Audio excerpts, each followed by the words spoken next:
So basically, in the past 2 years, there have been several rounds of revisions in the NCERT textbooks, and the rationale behind the revisions have been criticized also.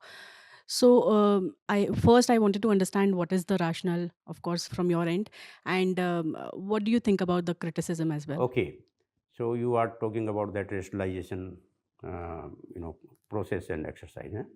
So it was basically started due to COVID pandemic, because when the during COVID, you know how much the students suffered and parents suffered. What was the status, agony of mind at that time? You can understand the mental condition, trauma which we all faced at that time.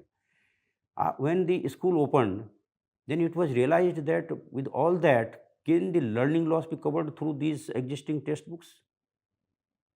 Is it not will be too heavy to students to retain that, or the teachers? There was a lot of learning loss.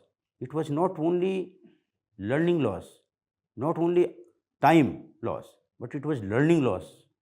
So, how to bring things smoothly to happen? So, for that purpose, it was prudently thought, and it was the government also realized that let us help our suffering students and parents and teachers. How that can be possible? To minimize the burden.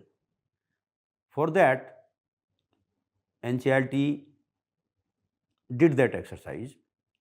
NCERT invited the experts, pedagogues, practice teachers, and they scrutinized that what can be reduced out of the existing textbook syllabus. So they realized that if there is some repetition, that repetition should be done away with. If we have read something in class 8, then again in class 9th we are reading that, we should minimize that. So that practice was like that. That's why it was called rationalization. Revision thing is different. Revising the syllabus is a annual features, regular feature. You know, if we are having some new things, should we not take those to the students through our books? Data is changing.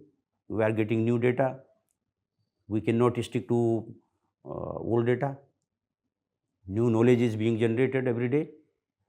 So we take it is annual exercise of NCERT, and not only NCERT, in universities also there are board of studies. Every year they sit and they see. It is not only in India, it is global practice. It is in the good taste of the education that we revise, infuse new knowledge in our existing system. How it can be brought out? It can be brought out through regular revision of the textbooks. So that exercise is there. If something is erroneous there, or we find that we have brought out textbooks, you know, lot of processes are there. A slip of pen may be there. So should we not remove that? So for that purpose, our experts sit every year. They take note of the books. We get feedback from the society, from the stakeholders. Lot of feedbacks come. We analyze those feedbacks, and we give those feedbacks to the expert committees. You look after these, take these. If society and stakeholders are pointing out something, it is our duty to listen to them, to understand why they are saying this. What is the problem with us? If we are doing something wrong, and we are not realizing that, but some outsiders are pointing out, no, you are not on right path. So we have to stop and look behind and take corrective measures. So for that purpose, not only in India, everywhere, this is a global practice that whenever we think that our books are outdated, or our syllabus is outdated, or we have some new ideas or new knowledge, we try to infuse that and eliminate the irrelevant things out of that. So that is the revision practice that to take place. And criticism, you know, criticism is always there, for good or for bad also. And criticism is very important. And we are not against the criticism. We are for the criticism, and criticism brings new things.